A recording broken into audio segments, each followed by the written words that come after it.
Let's do a little exercise and stretch our imaginations for a moment. Let's imagine that you are God and you've created this big, beautiful world and you've filled it with all kinds of people. And these people have invented all sorts of ways to live together. And you love them and you want them to be happy and to live beautiful, loving, and joyful lives.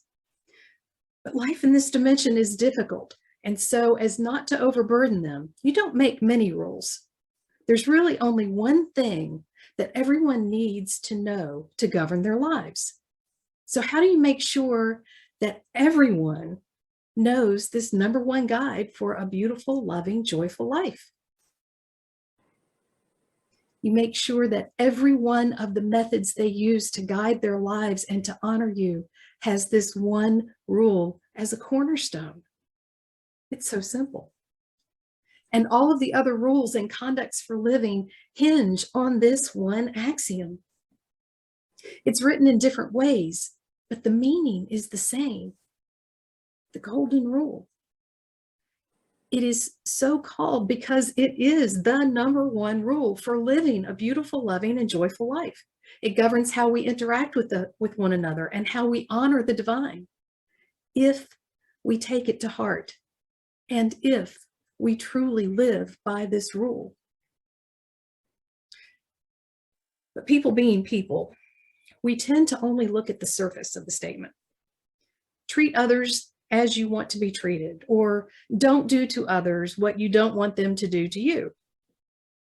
That's it. But that's not all of it. All of these varying versions say pretty much the same thing. But we need to read between the lines and dig to the deeper meaning of it. Some of the versions get pretty close to saying it. But Jesus, possibly reflecting on Rabbi Hillel, really got to the heart of it. When questioned by the religious rulers what the most important commandment was, he answered, "Love the Lord your God with all of your heart and all of your soul and all your mind and all of your strength. The second is this, love your neighbor as yourself. There is no commandment greater than these." And in another version of this story, Jesus is quoted here as saying, all the law and the prophets hang on these two commandments. And if you think about it, if you consider the 10 commandments of Moses, as well as all of the rules in the Jewish law, it really does all boil down to that, just as he said, if you follow it the way he stated it. Jesus went deep. He went to love. You see, all of the different ways we state the golden rule really comes down to this: love God and love your neighbor as yourself. And the way we love God is by honoring and loving all of God's creation, ourselves, each other, all of the animals, and our beautiful earth home. So why is this so hard? Here's my theory. We can't love each other because we don't really love ourselves. Here's the thing.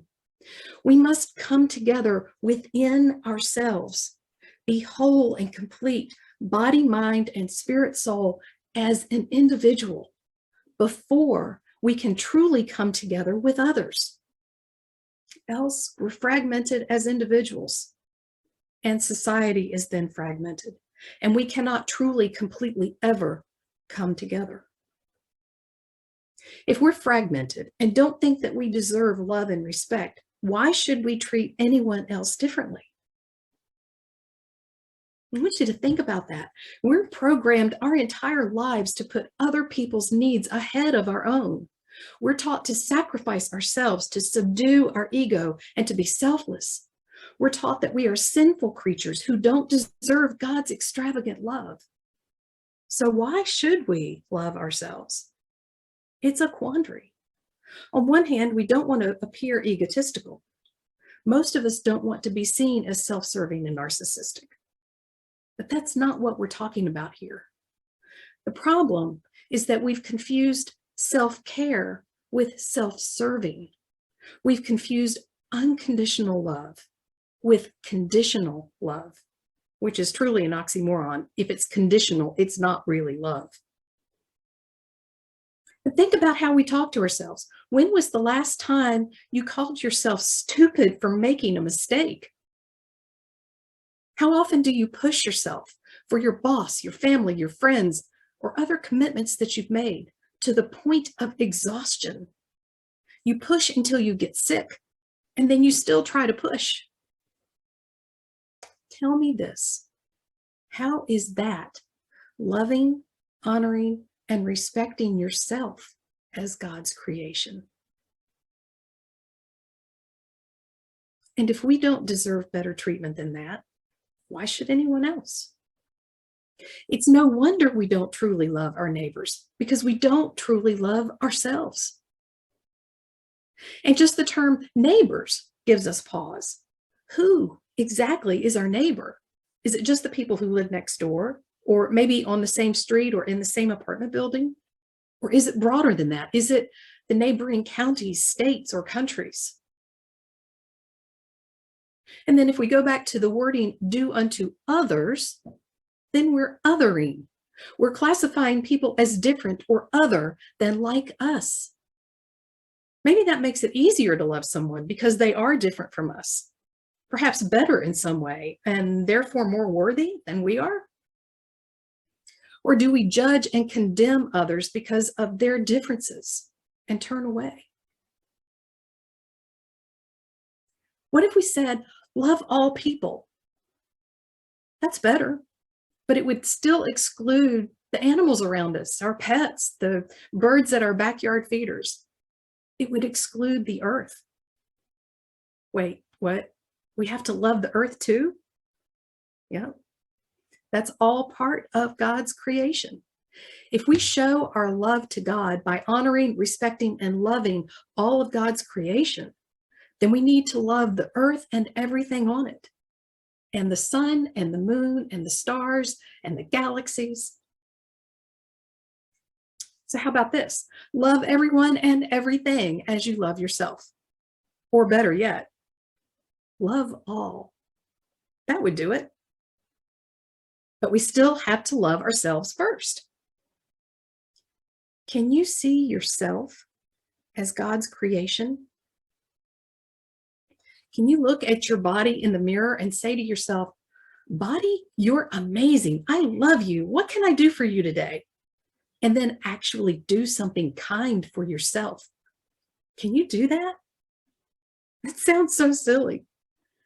But can you actually treat yourself the way you treat someone you love? See, some versions of the Golden Rule actually address this, and I love this. The Shinto version says, the heart of the person before you is a mirror. See there your own form. Wow. Let that sink in for a minute. The heart of the person before you is a mirror. See yourself in that mirror. Or how about the Native American version? All things are our relatives. What we do to everything, we do to ourselves. All is really one. Our problem, as I stated earlier, is that we confuse self-love with self-serving. We've somehow gotten the mistaken idea that whenever we do something kind for ourselves, we're stoking our egos.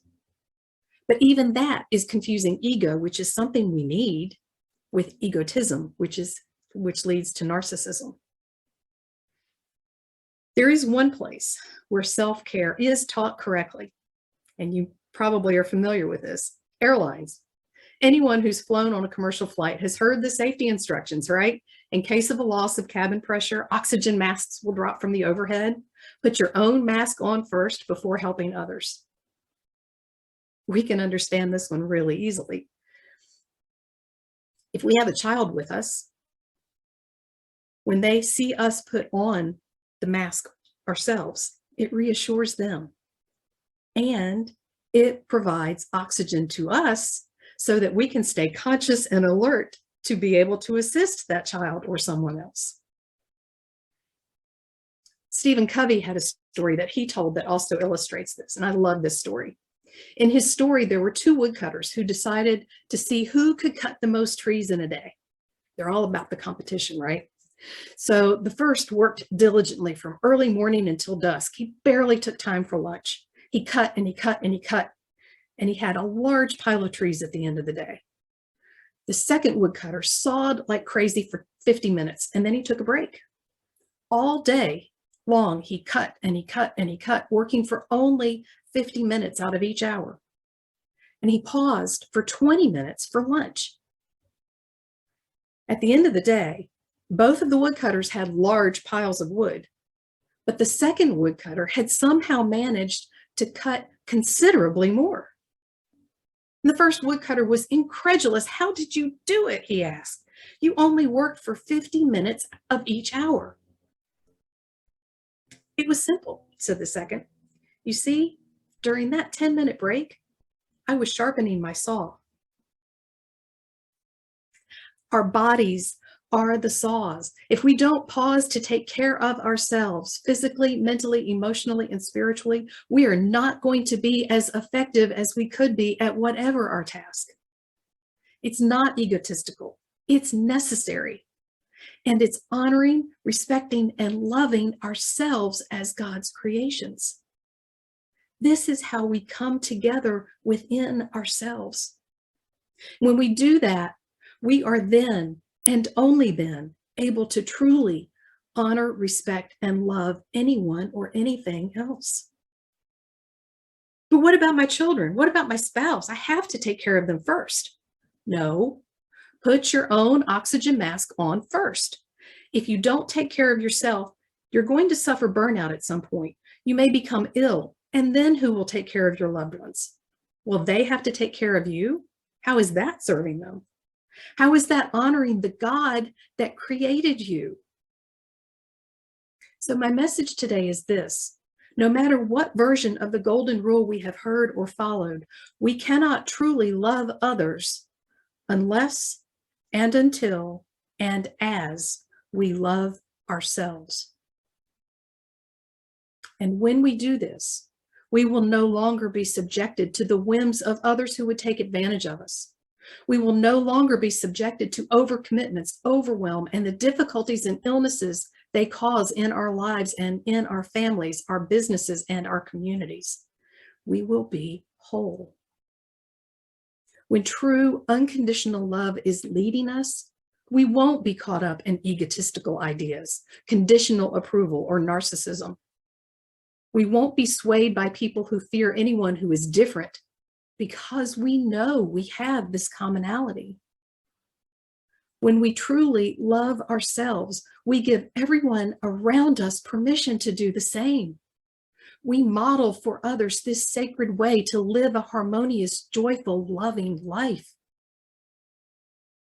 We will be able to see ourselves and everyone and everything else as beautiful, precious creations of the divine. And by truly honoring, respecting, and loving ourselves and each other, we are worshiping our source. Love is the answer.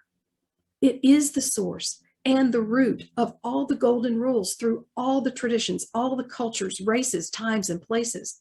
Read them all. Read all the lines and then read between the lines. Look for that underlying meaning. And I think you'll agree with me.